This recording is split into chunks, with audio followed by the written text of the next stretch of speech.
ഞാനിവിടെ തയ്യാറാക്കാൻ പോകുന്നത്, ഞാനിവിടെ ഇടയ്ക്ക് ഉണ്ടാക്കണ മോരുകറി. അത് ഒരു കായ, അധികം പഴുക്കാത്തതാണ് ഇത്. കായ അരിഞ്ഞ് വെച്ചിരിക്കുന്നത്. മുളക് പൊടി വേണം, ഇതിലേക്ക് മഞ്ഞപ്പൊടി വേണം, തൈര് വേണം, പിന്നെ നാളികേരം, ഒരു 2 കൈപ്പിടി നാളികേരം ഉണ്ട്, ഇത് 2 പച്ചമുളക്, വേപ്പില, കുറച്ച് ജീരകവും കൂടി ഇട്ടിട്ട് ഒരു സ്പൂൺ ജീരകം. ഈ വേപ്പിലയും പച്ചമുളകും ജീരകവും തേങ്ങയും കൂടി അരയ്ക്കണം, മിക്സിയിലൊന്ന് അരയ്ക്കണം. ഈ കായ പിന്നെ ഇതിലേക്ക് കാച്ചാനായിട്ട് കടുക്, ഉലുവ, വെളിച്ചെണ്ണ, ഇത് കുറച്ച് പഞ്ചസാര ചേർക്കണം. മധുരം വേണമെങ്കിൽ ആവശ്യമുണ്ടെങ്കിൽ, പുളി കൂടുതലാണെങ്കിൽ കുറച്ച് പഞ്ചസാര ചേർക്കും, അല്ലെങ്കിൽ വേണ്ട. അപ്പോൾ കായ കലത്തിലേക്ക് ഇടും. ഇട്ടു. മുളക് പൊടി കുറച്ച് മതി, അധികം വേണ്ട. 4 ടീസ്പൂണ് മുളക് പൊടി, 4 ടീസ്പൂണ് മഞ്ഞൾപ്പൊടി, കുറച്ച് ഉപ്പ്,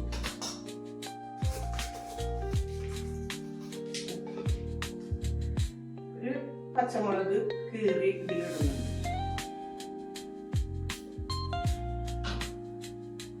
കുറച്ച് വെള്ളം ഒഴിക്കും. കായ് കഷ്ണം വേവണം, വേവാനാവശ്യമുള്ള വെള്ളം ഒഴിക്കും. ഇനി അടുപ്പത്തേക്ക് വയ്ക്കാം.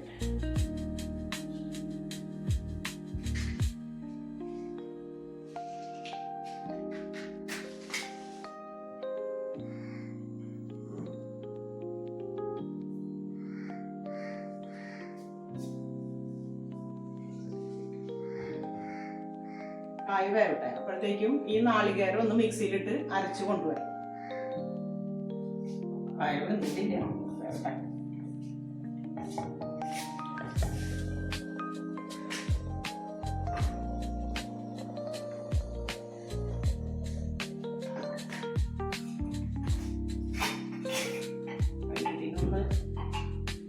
ഉടച്ചു വെക്കട്ടെ. തൈര് കട്ടയ്ക്കാണ്ട് ഉടക്കണം. മിക്സിയിലൊന്നും അടിക്കണ്ട, വെറുതെ ഒന്ന് ഉടച്ച്.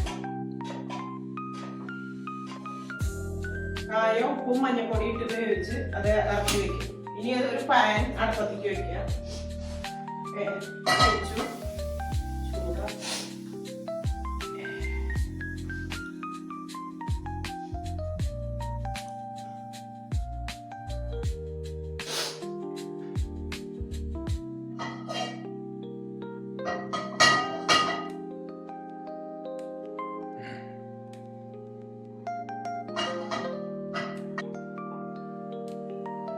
വെളിച്ചെണ്ണ ഒഴിക്കുന്നു താളിക്കാൻ ആവശ്യമുള്ള.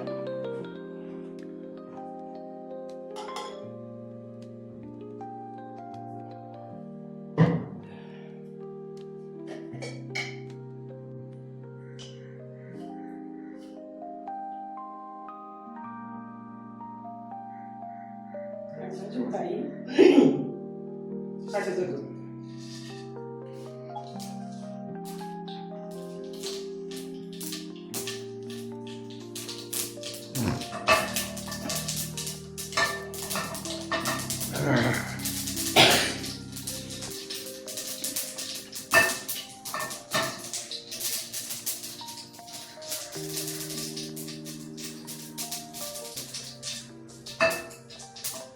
പൊട്ടി 1/4 ടീസ്പൂൺ ഉലുവ ഇടും.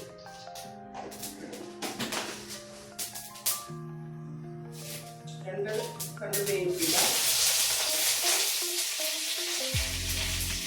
2 പച്ചമുളക്,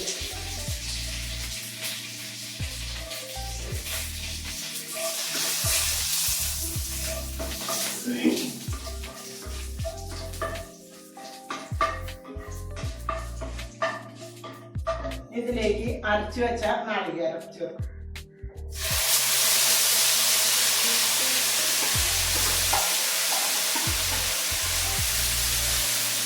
ഇതിന്റെ പച്ചമണം മാറുന്ന വരെ ഞാനിത് ഇതിലിട്ട് വഴറ്റി എടുക്കുന്നുണ്ട് കേട്ടോ.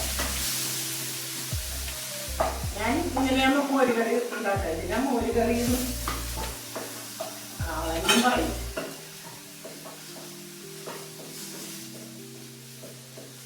ഇങ്ങനെ നല്ലോണം എണ്ണയിൽ കിടന്ന് വൈകണം. നാളികേരം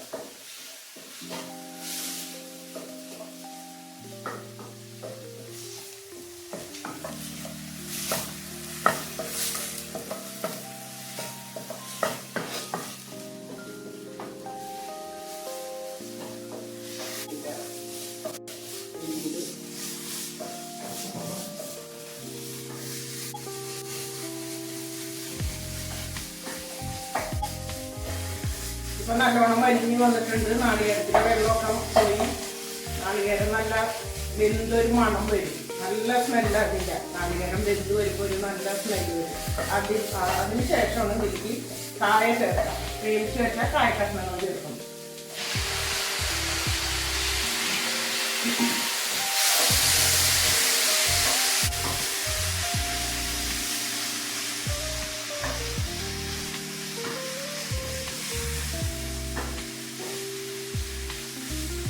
ഇതിലേക്ക് തൈര് ഉടച്ചു വെച്ച തൈര് വേണ്ട.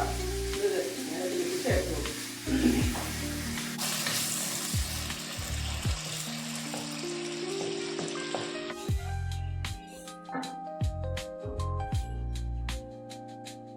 ഉപ്പൊക്കെ ആവശ്യമുണ്ടെങ്കിൽ ചേർത്ത്. ഇപ്പോഴത്തെ കായ വേവിച്ചിരിക്കുന്നത് ഇനി പോരെങ്കിൽ കുറച്ചും കൂടി ഇട്ട് കൊടുക്കാം.